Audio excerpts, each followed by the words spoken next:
Right, so today managed to, after all of this time, finish World of Warcraft Raid Finder. Nythola? Waking City, I think that's what it was called. Yeah, left the last bit quite late actually, I don't know why.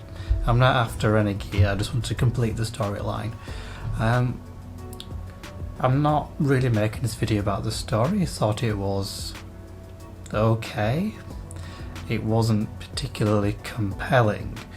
The beginning parts of the story was actually decent, but the end part was very underwhelming. It felt like they just had to finish it some way and couldn't really decide how to end it.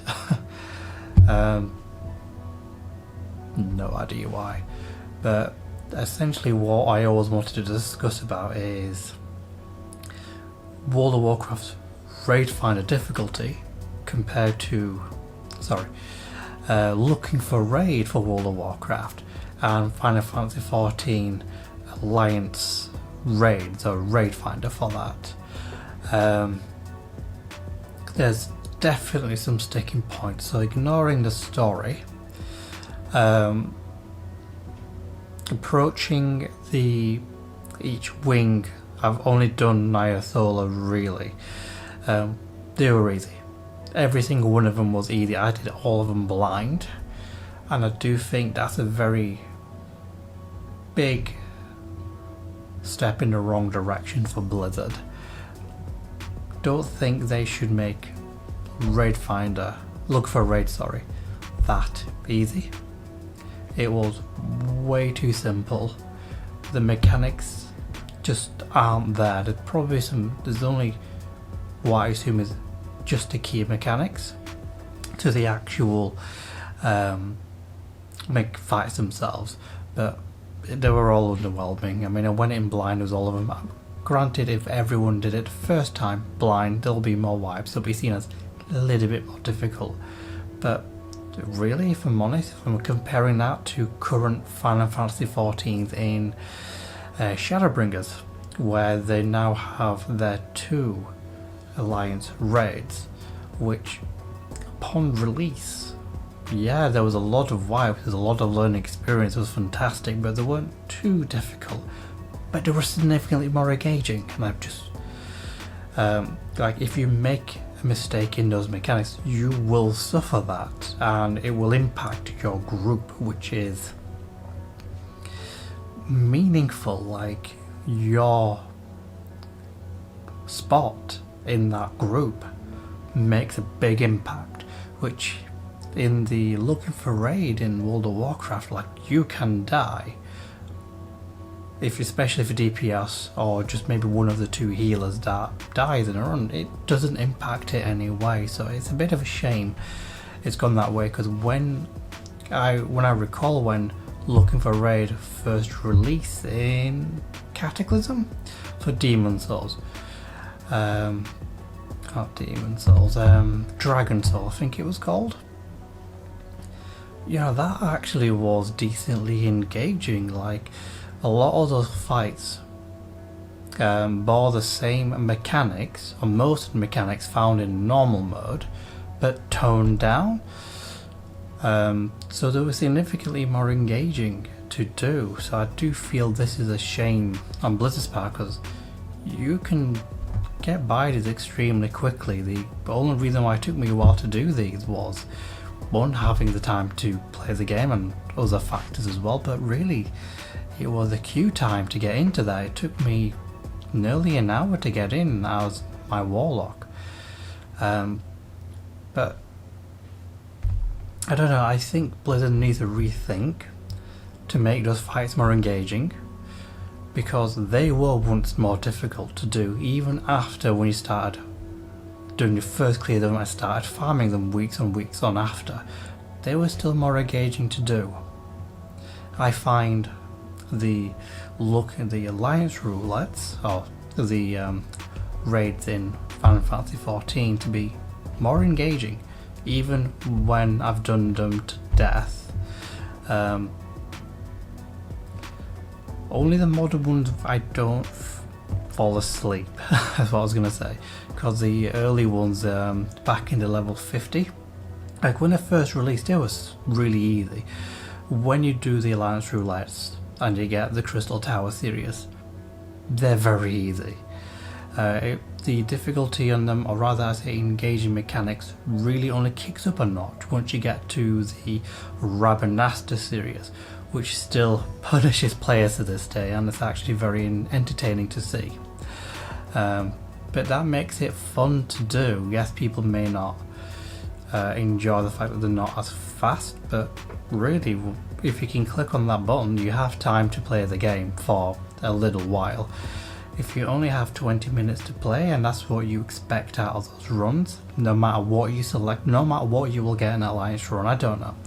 I don't think MMOs, if that is your absolute expectation for that particular content, I mean, expect upwards beyond 30 minutes really, and I think MMO developers really need to not bring down fights. They should only be fast if they're extremely well executed, and I think that's a better way of doing it, but I don't think being extremely quick and easy by design is a good idea. So really, Blizzard needs to up their game for their beginner content to have more engaging mechanics. They can still make them, I don't know what's the word, I was going to say passable, but less punishing, more forgiving is what I should say, but have the mechanics there, make them more engaging to do, let those players sort of wonder, how is normal mode going to be like, and the hard modes beyond that. You sort of need to engage players in a more smoother difficulty curve. You have multiple difficulty curves, settings, sorry. And you should take advantage of that, Blizzard. You've got Raid Finder, look for raid, you've got normal, hard mode, then your mythic. You don't have to start so low. I mean, even the heroic dungeons of 5 months are extremely easy. When you get to the mythic, I haven't actually touched those yet. I've barely been touching World of Warcraft. I only got back into it maybe a couple of months ago, preparation for the next expansion, but even then, they've been doing this throughout the past few expansions, make the starting content for group content, which you get to level cap, extremely easy, and you kind of give away 2 strong gear, Blizzard. Like the items you get from looking for raid for that particular point of is very strong, it's extremely good. I think you need to turn down the rewards,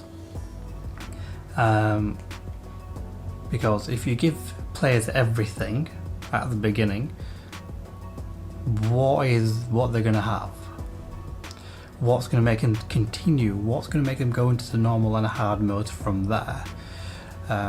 Carrot on a stick is a very big thing for players, and all you have for the hard modes is just higher item level. I don't know, the rewards are strong, but the content doesn't really warrant it. But in 14's case, it's very odd, because the Alliance Roulettes, or the raid for that particular expansion, when they get released, the gear that it drops it's actually weaker than the best gear you can get in that patch cycle. Because what was it? Yeah, because they do content releases every 3 months. So when the game launches, the actual content you'll get raid-wise will be the 8-man, the Savage modes. 3 months after that, you will get your 24-man raids, which is the easier content and drops lower level item gear compared to the Savage 8-mans you can get. So it's a very weird gearing cycle. They call it catch-up mechanics, but to be honest, 3 to 6 months in between your main content patches is quite a lot of time. And you can get items very easily and very quickly in 14. I'm not too sure if catch-up mechanics for gear is necessary in that way. But I'm not saying the 24-man's gear needs to be strong. In fact, it needs to be even more reduced. You know, you need to keep the content keeping going, and once people get their item in that run, they give up for the week. So it'd be nice if the gearing system for both of these content in World of Warcraft and Final Fantasy XIV is more representative for that difficulty. You need to give players more of a carrot on the stick to go into the harder modes. Otherwise, what is there for them to do? If they're not going to be touching Savage mode, they only play the content for a couple of weeks on patch release, ignoring the Savage modes. What do they do? I know people say they can just move on to other content or other games, but really, for Square Enix, you have a good game. You have fantastic jobs. I predominantly play Black Mage and Gunbreaker. Black Mage at level cap or from level 70 beyond, but level cap at level 80 is fantastic. It is a very enjoyable class to play, which I cannot say for Warlocks anymore in World of Warcraft. That is not an enjoyable experience, since I would say Ball of the Draenor really destroyed it and it still hasn't recovered. It's getting slightly better, but it's a gutted experience. But Black Mage is fantastic. Give more types of content and more quantity to play Black Mage at level cap, level 80 skills into more content. I don't mind if the content is going to be easier, if to add more of that, but give something to do at level cap. Just because you have lower level content to do through your roulettes, it's not the same thing. I want to play my Black Mage, I want to play its level cap, level 80 skills, and there isn't a lot of content for that in the game right now, ignoring the whole COVID situation that we're in. And that's a shame, because World of Warcraft has the opposite problem. It has plenty of content, but the class is not enjoyable to play. So I'm hoping there'll be a take on this. Square Enix takes a look into giving more max level content to do, or scalable content where you can play at level cap for more content. And for Blizzard to, I know Shadowlands is around the corner, but it would be nice if the Warlock class, because that's what I play, becomes more engaging again. So that's my take on it. I know I went on a tangent between the look for raid and the raid finder, but yes, Blizzard, very easy. You need to change that, make it a little bit harder, adjust the rewards that you let players have, and Square Enix, do the same thing. You both need to reduce the gear strength or gear availability in both of those content, and give a carrot and a stick for your harder content as you go along. Give people a reason to continue playing and move on to other content. Not so much as I so wish, but really encourage them. You should be encouraging your player base to continue playing the game. I would say, what would people think about that? Leave me your thoughts in the comments below, and you know, they could be good or bad. You can object to it, don't mind, it's up for discussion.